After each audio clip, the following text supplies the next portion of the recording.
Oh, you mentioned Andrew Tate, and I'm kind of old for this, but I see a lot of younger guys that are attracted to this more sort of alpha, in quotes, personality model.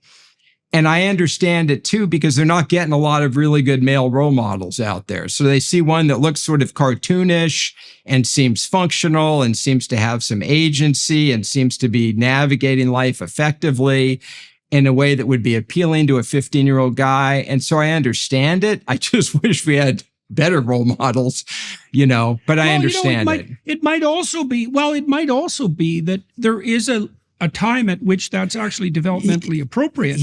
So, one of the things we found in our analysis of the development of psychopathology. So imagine with teenagers, okay, imagine there's three patterns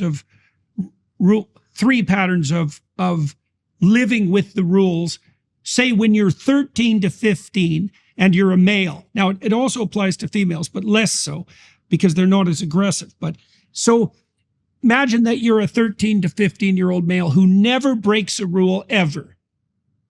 Okay, now imagine you're a 13 to 15-year-old and you break a rule all the time. And then imagine that you're somewhere in the middle. Okay, so that's the whole distribution. Well, the males who never break a rule, they are at higher risk for dependent personality disorder, for depression and anxiety later in life.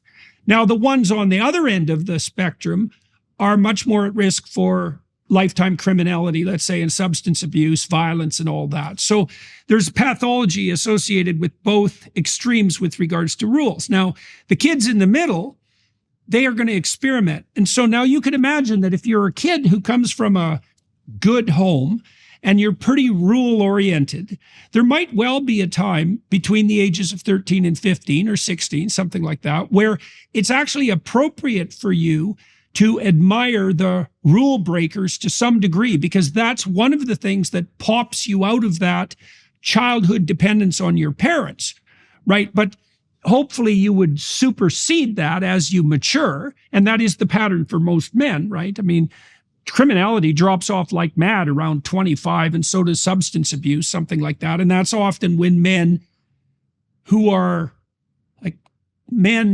women like men 4 to 5 years older, and so it makes sense that it's about 25 or so that men start to get their act together.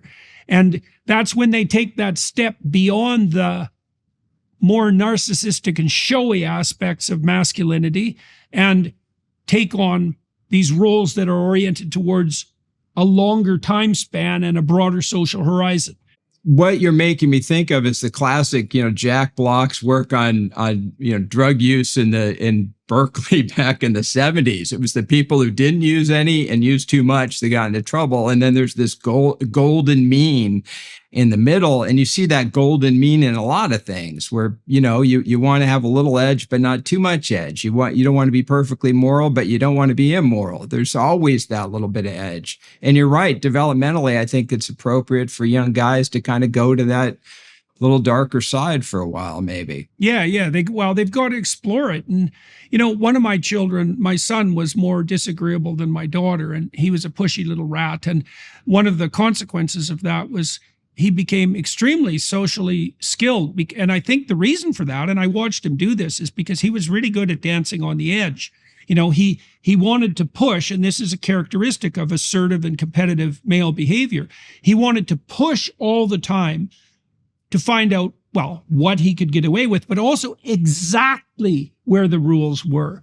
And there is a kind of exploratory behavior in that pushiness, right? Because if you're passive, you're not going to make those fine distinctions. Now, it means that boys, especially the more aggressive boys, are much more difficult to socialize, and that's why they need a father, for example, and go off the rails so badly if they don't have one. And it also may be why that it's not a good idea to have an education system that, is male absent entirely, not least because you get the formulation of male gangs. But even that's somewhat of a socialization process, because I would say generally in male groups, like the dependent guys get a real rough time, right?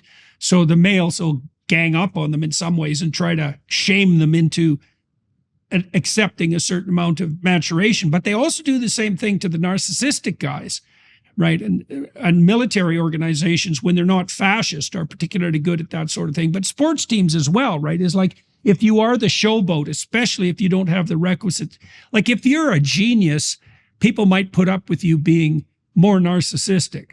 But otherwise, the guys are going to take the edges off you pretty quickly for being such a pain in the neck. Yeah, the old my friend Lenny Martin used to study hunter-gatherers, but he'd always, the way he'd describe it in, these groups, that you'd have a guy who was sort of narcissistic, psychopathic, maybe stealing, maybe he's, hooking up with people's partners or something. They'd take him out hunting and there'd be a hunting accident and he wouldn't come back. Or they'd go to the guy's family and say, hey, you got to get rid of this guy, and there'd be an accident and that would be the end of him. So they would eliminate people who are psychopathic in these groups. But if times were unstable, things changed, the psychopaths would do pretty well. But yeah, guys don't want guys like that around. They'll take them out if they can, if they don't add value.